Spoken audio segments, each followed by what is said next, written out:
तो next question है बेटा 15th। ये क्या कहता है देखो, ये कहता है कि a vertical pole of length 6 metre cast a shadow 4 metre long on the ground and at the same time a tower cast a shadow 28 metre long, find the height of the tower. अगर इसको हम क्या करें, relate करें, तो हमने ऐसा एक एग्जांपल किया था, मैंने आपको एक क्वेश्चन करवाया था, बट थोड़ा सा चेंज है इस क्वेश्चन में और उस एग्जांपल में। उस क्वेश्चन में आपको ये कहा गया था कि एक लैंप पोस्ट है और उस लैंप पोस्ट से एक लड़की थोड़ा दूर जा रही है, तो वो कितनी, उसकी जो शेडो की लेंथ है वो होगी। दैट मीन्स जो वो लड़की है और वो जो लैंप पोस्ट है वो दोनों क्या है, एक ही ट्राइंगल में हमने ड्रॉ किए। लेकिन यहाँ पर हमें क्या करना है, अलग अलग ड्रॉ करना है। लैंग्वेज समझ में आया कि लैंग्वेज का ही हेर फेर है, हमें पता चलना है, चलाना है खुद से कि हमें एक ट्राइंगल बनानी है या दो ट्राइंगल्स बनानी है। ठीक है, तो यहाँ पर देखो समझ में आएगा अगर इसको थोड़ा फिर से पढ़े कि ये कह रहा है a vertical pole of length 6 metre cast a shadow 4 metre on the ground, यानी कि and at the same time, यानी ये तो एक केस हो गया, ये तो एक ट्राइंगल का केस हो गया कि ऐसा कुछ हो रहा है, and at the same time tower भी है, उसकी शैडो इतनी बनती है, तो find the height of the tower. ठीक है, समझ में आया। तो again what we have to do here, यहाँ पर हमें पहले अपना फिगर ड्रॉ करना पड़ेगा। फिगर ड्रॉ कर लेते हैं और उसके बाद क्या है, मुझे बताना पड़ेगा कि क्या तो टावर है और क्या यहाँ पे पोल है। ठीक है, तो मैंने यहाँ पर देखो दो ट्राइंगल्स ड्रॉ कर दी और दोनों कैसी, राइट एंगल ट्राइंगल। क्यों किया राइट एंगल ट्राइंगल, क्योंकि बेटा जो पोल है या टावर है वो तो कैसे वर्टिकली होंगे ना ग्राउंड पे, वो तो कैसे है, वर्टिकल होंगे। तो यहाँ पर अब मैं क्या करती हूँ, नेमिंग दे देती हूँ, क्या A B and P Q R. ठीक है, अब मैं मान लेती हूँ क्या, ए बी को पोल। ठीक है, स्टार्ट करते हैं अपना क्वेश्चन को पढ़ना। अब ये कहता है क्या, a vertical pole of length 6 metre. अगर मैंने ए बी को क्या मान लिया, वर्टिकल पोल मान लिया, तो इसकी लेंथ हो गई 6 मीटर। ठीक है, ये कहता है कि it cast a shadow 4 metre long, यानी इसकी जो शैडो होगी बेटा, शैडो है वो कितनी हो गई, यहाँ पर बीसी है ना, तो बीसी कितना हो गया, 4 मीटर लॉन्ग। ठीक है, नाउ अब आता है at the same time a tower cast a shadow 28। अब टावर ने क्या किया, कास्ट कर दी शैडो 28 मीटर लॉन्ग। ठीक है, find the height of the tower, that means I have to find this. अगर मैं क्या करूं, इन दोनों ट्रायंगल्स को क्या कर दूं बेटा, अगर मैं इनको सिमिलर प्रूव कर दूं तो क्या हो जाएगा, साइड्स का रेशो इक्वल हो जाएगा, कॉरस्पॉन्डिंग साइड्स का रेशो इक्वल हो जाएगा और वहां से हम क्या कर सकते हैं, वैल्यू निकाल सकते हैं।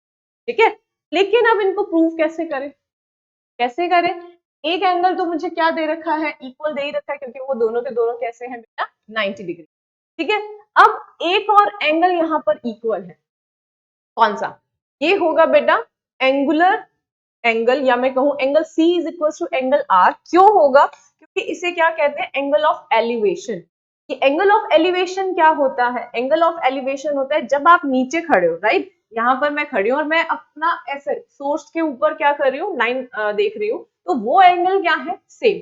अब चाहे ये जो रिफ्लेक्शन है, लैंप पोस्ट तो है नहीं, खुद की लाइट तो है नहीं, पीछे कोई सोर्स होगा ना, वो सोर्स क्या है, आपका सन है। ठीक है, सन की लाइट पड़ी किस पे, पोल पे, तो उसने शैडो कास्ट कर दी 4 मीटर की। सन की लाइट पड़ी किस पे, पी पॉइंट पे, तो उसने 28 मीटर की शैडो कास्ट कर दी। ठीक है, लेकिन ये जो सी और आर पॉइंट है वो क्या है, एंगल तो सेम बनाएंगे, बिकॉज उनका एंगल ऑफ एलिवेशन बेटा क्या होने वाला है, सेम। एंगल ऑफ एलिवेशन समझ में आया कि जब आप क्या है, नीचे खड़े हो और आपका जो सोर्स है लाइट का, या आप ऊपर देख रहे हो, तो आपकी लाइन ऑफ साइट यानी आंखों से जब उस सोर्स तक एक लाइन ड्रॉ की जाएगी, और हॉरिजॉन्टल लाइन क्या है, हॉरिजॉन्टल लाइन यहाँ पे क्यू आर और यहाँ पर बीसी, तो वो जो लाइन है और ये जो आपकी हॉरिजॉन्टल लाइन, बीच का जो एंगल होता है वही होता है क्या, एंगल ऑफ एलिवेशन। ठीक है, एंगल ऑफ एलिवेशन। ठीक है, तो यानी कि एंगल सी और एंगल आर आपका क्या हो गया, सेम हो गया, है ना, सेम हो गया यानी इक्वल हो गया। तो यहाँ पर ये दोनों ट्राइंगल्स कैसी हो गई, कैसी हो गई, सिमिलर हो गई। तो यहाँ पर समझने वाला कॉन्सेप्ट ही क्या था, ये एंगल ऑफ एलिवेशन।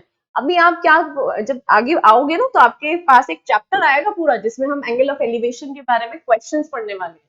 ठीक है, तो अभी के लिए इसको यहीं पर ही समझते हैं कि एंगल ऑफ एलिवेशन क्या है, कि जब हमारा क्या है, लाइन ऑफ साइट, यानी जहां से मैं देख रही हूँ, यानी कि मेरी आंखें, है ना, लाइन ऑफ साइट यानी मैं जो देख रही हूँ, लाइन ऑफ साइट जो देख रही हूँ, वहां से लेकर ये पॉइंट हो गया, और जो सोर्स है वहां तक क्या बना दी, एक लाइन सेगमेंट बना दिया, और फिर क्या कर दिया, लाइन ऑफ साइट से ही मैंने एक हॉरिजॉन्टल लाइन भी ड्रॉ कर दी।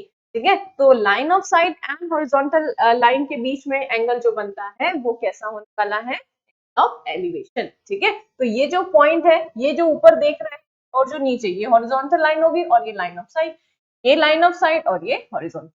ठीक है, तो एंगल सी और एंगल आर ये क्या हो गए हैं, equal, because they R angle of elevation. ठीक है, समझ में आया। या आप इसको एंगुलर एलिवेशन भी कह सकते हो, एंगुलर सन, क्योंकि क्या है, हम सन का ले रहे हैं यहाँ पर, कि सन ही क्या है, रिफ्लेक्शन बना रहे हैं। ठीक है, तो anything you can write down, but prefer आप ये करोगे कि ये दोनों क्या है, एंगल ऑफ एलिवेशन है या एंगुलर एंगल है। ठीक है, एंगुलर एंगल ऑफ सन कुछ से, बट वो थोड़ा साइंटिफिक हो जाएगा, हम मैथ्स की टर्म में बात कर लेते हैं, है ना। तो चलो लिखते हैं, क्या इसको करना कैसे। सबसे पहला काम आपने क्या करना है, ये जो हमने लेट किए हैं कि ये पोल है, ये टावर है, ये आपने राइट डाउन करना है। ठीक है, तो इसका आपने गिवन टू प्रूफ नहीं लिखना, सीधा सॉल्यूशन पार्ट आना है। सॉल्यूशन पार्ट में क्या लिखेंगे, लेट क्या, let A B the vertical pole, let A B the vertical pole which casts the shadow, which casts the shadow, क्या शेडो कास्ट किया इसने, बीसी किया है ना, which casts the shadow BC, लिख दिया। ठीक है, and PQ be the tower, PQ be the tower। ठीक है, PQ एक ऐसा टावर है which casts the shadow, which casts the shadow, इसने कितनी कास्ट की है shadow, 28 metre, which casts the shadow, लेकिन यहाँ पर नाम क्या है, QR, QR। ठीक है, समझ में आ गया। अब ये लिखना क्यों जरूरी है, क्योंकि यहाँ पर हमने खुद से लेट किया है कि ये टावर है, ये पोल है, ये इसकी शैडो, ये इसकी शैडो। ठीक है, बाकी आपने तो ये इंफॉर्मेशन लिख ही दी है, चाहो तो आप इसमें भी लिख सकते हो कि ए बी द टावर, यहाँ के मैंने ब्रैकेट में लिख सकते हो क्या, 6 मीटर, और ये क्या है, शैडो बीसी है, तो दैट मीन्स यहाँ पर क्या आ गया, 4 मीटर। राइट नाउ ये क्या है, टावर मुझे नहीं पता, लेकिन हाँ यहाँ पर आप लिख सकते हो क्या, 28 मीटर। ठीक है, समझ में आया। नाउ अब आप लिखेंगे क्या, इन ट्रायंगल, कौन सी, ABC and PQR, and triangle QR। ठीक है, आप क्या लिखेंगे कि angle B is equal to angle Q, कैसे, बोथ 90 डिग्री, है ना, 90 डिग्री। नेक्स्ट आप लिखेंगे क्या, angle C is equal to angle R, क्या लिखेंगे, angle of elevation, angle of elevation. ठीक है, तो यानी कि दो एंगल इक्वल आ गए तो हमारी सिमिलैरिटी प्रूव हो जाती है। This implies triangle ABC similar to triangle PQR। क्या है यहाँ पर, using which criteria, using AA criteria. अगर AA क्राइटेरिया से ये दोनों क्या है, सिमिलर हो जाती हैं, तो दैट मीन्स इनकी साइड्स का रेशियो, यानी कॉरस्पॉन्डिंग साइड्स का रेशियो इक्वल होगा।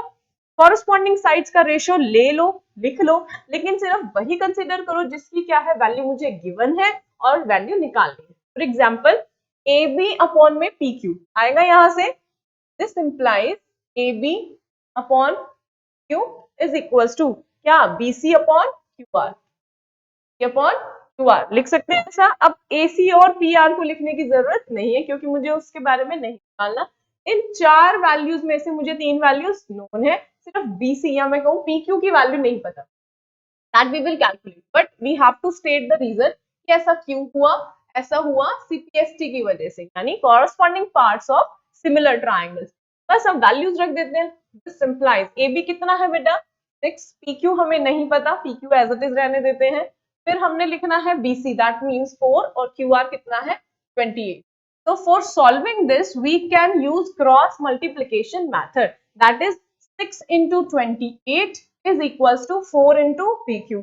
4 यहाँ मल्टीप्लीकेशन में था, मैंने मल्टीप्लीकेशन था ट्रांसपोज कर दिया तो नीचे डिवीजन में आ जाएगा। ठीक है, तो ये क्या है, डिवीजन में आ गया, डायरेक्ट लिख दिया मैंने। तो यहाँ से आप क्या कर सकते हो, कैंसिल कर सकते हो, 4 7 जा 28 एंड 6 7 जा 42 में आया।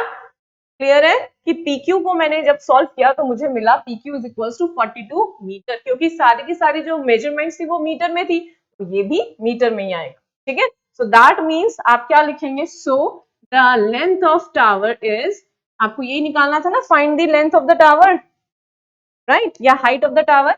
सो द हाइट भी आप लिख सकते हो, मैं दोनों ही लिख रही हूँ, लेंथ ऑफ द टावर या height of the tower is, height of the tower is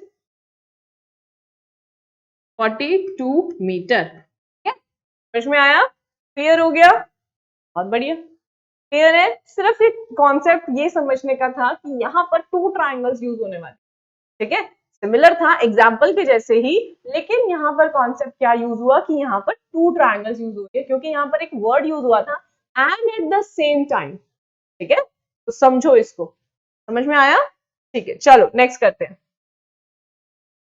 and it is the last question बेटा, बहुत ही आपको ऐसे लग रहा होगा मैम ये तो बहुत ही लंबी एक्सरसाइज है, पूरी नहीं हो रही है, बहुत टफ है, टफ नहीं है, सिर्फ समझने की बात है। ठीक है, चलो करते हैं 16th क्वेश्चन। क्या कहता है, कहता है कि AD and PM are medians of the triangle ABC and PQR। यानी अगेन आपको क्या है, ABC और PQR दो ट्राइंगल्स दे दी, और क्या कह दिया, AD और PM उसके क्या है, मीडियंस है। Where ABC is similar to triangle PQR, ABC क्या है, सिमिलर है ट्राइंगल PQR के। Prove that ABC AB upon में PQ is equals to AD upon में PM, AD अपॉन PM। क्या ये टफ काम है, क्या ये टफ काम है, नहीं है। कैसे, देखो यहाँ पर कर रही हूं मैं क्वेश्चन नंबर 16। देखो मैंने क्या किया, क्योंकि मुझे क्या है, फिगर गिवन नहीं थी, तो सबसे पहला काम मैंने क्या किया, फिगर बना ली। ठीक है, फिगर बना ली, मैम की फिगर थोड़ी खराब सी है, पर आप तो स्केल करके अच्छे से बना ही लोगे, है ना, बहुत अच्छे से बनाते हैं सारे बच्चे फिगर। नाउ इसको नेम दे दिया मैंने क्या, ABC, और इसको नाम दे दिया क्या, PQR। फिर कहा गया था क्या कि AD तो क्या है, मीडियन है, और मीडियन और मुझे क्या दिया हुआ है, PM दिया हुआ है ना, PM दिया हुआ है, राइट। अब मुझे यहाँ पर गिवन में क्या गिवन है, गिवन में सिर्फ इतना कहा गया है क्या कि triangle ABC is similar to triangle PQR।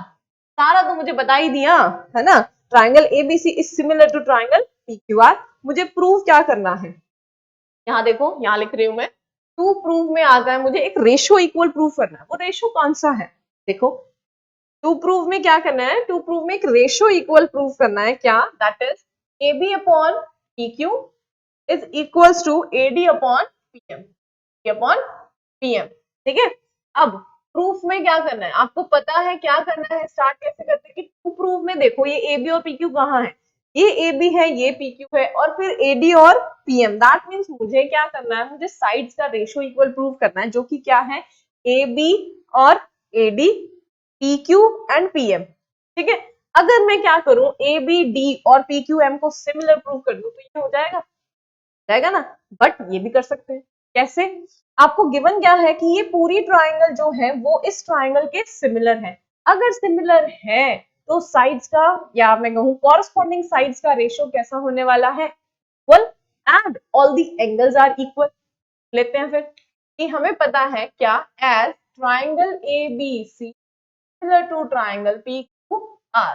ठीक है, सिमिलर टू ट्राइंगल PQR, तो क्या होने वाला है कि AB upon PQ is equals to BC upon QR is equals to क्या, AC अपॉन में PR।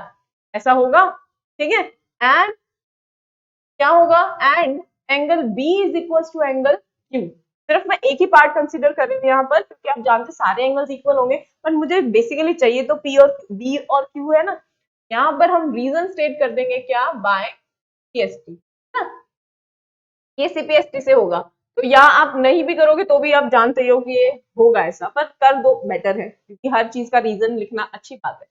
नाउ हमने अब क्या करना है, हम एक काम कर सकते हैं कि BC अपॉन QR, यानी कि फर्स्ट टू रेशियो को अगर मैं उठा लूं, तो मैं क्या BC को ट्वाइस ऑफ BD लिख सकती हूँ, क्यों ना। तो BC की जगह क्या लिख सकते हैं हम, twice of BD, because AD क्या है, मीडियन है, AD क्या है, मीडियन है। मीडियन क्या करता है, सामने वाली साइड को क्या करता है, टू इक्वल पार्ट्स में डिवाइड कर देता है। दैट मींस D इसका क्या बन गया, मिड पॉइंट बन गया। ठीक है, आप गिवन में सच में लिख भी लेना इसको कि AD क्या है, मीडियन, और PM क्या है, मीडियन। ठीक है, AD क्या है, AD is median of triangle ABC। Similarly आप इसको लिख लेगा, कंप्लीट कर लीजिएगा कि PM is median, PM is median of triangle PQR, इसको कंप्लीट करना। ठीक है, फिर आपके पास क्या है, आप ये लिख सकते हो, तो we can write A B upon में P Q is equals to, BC को क्या लिख सकते हैं, twice of B D upon Q R था, क्यू आर को लिख सकते हैं ट्वाइस ऑफ क्यू एम। तो टू कैंसिल हो गया। अब ध्यान से देखिए क्या कि A B upon P Q, B D upon में क्यू एम आ गया और साथ में बी और क्यू तो इक्वल है। That means equation 1 equation 2, right. क्या लिख सकते हैं, this implies triangle ABD is similar to triangle PQM। ठीक है, यहाँ पर रीजन क्या लिखेंगे, यूजिंग इक्वेशन 1 एंड इक्वेशन 2। लेकिन क्राइटेरिया क्या हो गया, क्राइटेरिया भी तो मेंशन करना पड़ेगा ना कि SAS क्राइटेरिया यानी साइड एंगल साइड क्राइटेरिया से हम इनको कह सकते हैं। अगर सिमिलर है तो क्या होगा, कॉरस्पॉन्डिंग साइड्स का रेशियो भी तो इक्वल होगा। We can write it down क्या कि AB अपॉन PQ, या आप दिस इंप्लाइज भी यूज कर सकते हो, सो भी यूज कर सकते हो। यहाँ पर लिखना है क्या, AB upon PQ is equals to AD upon PM, होगा कि नहीं होगा, होगा ना। यहाँ पर क्या आएगा, बाय EST, राइट। और यही तो प्रूफ करना था, तो that means hence proved, right. Clear हो गया, समझ में आया, बहुत ही इजी था। बस वही बात है कि आपने ये पता होना चाहिए कि कहाँ से इंफॉर्मेशन निकालनी है, कैसे निकालनी है। ठीक है, क्लियर है। तो विद दिस आपकी एक्सरसाइज 6.3 कंप्लीट होती है, राइट। हम मिलते हैं अब नेक्स्ट वीडियो में नए कॉन्सेप्ट के साथ। Till then stay tuned to school ji. Thank you.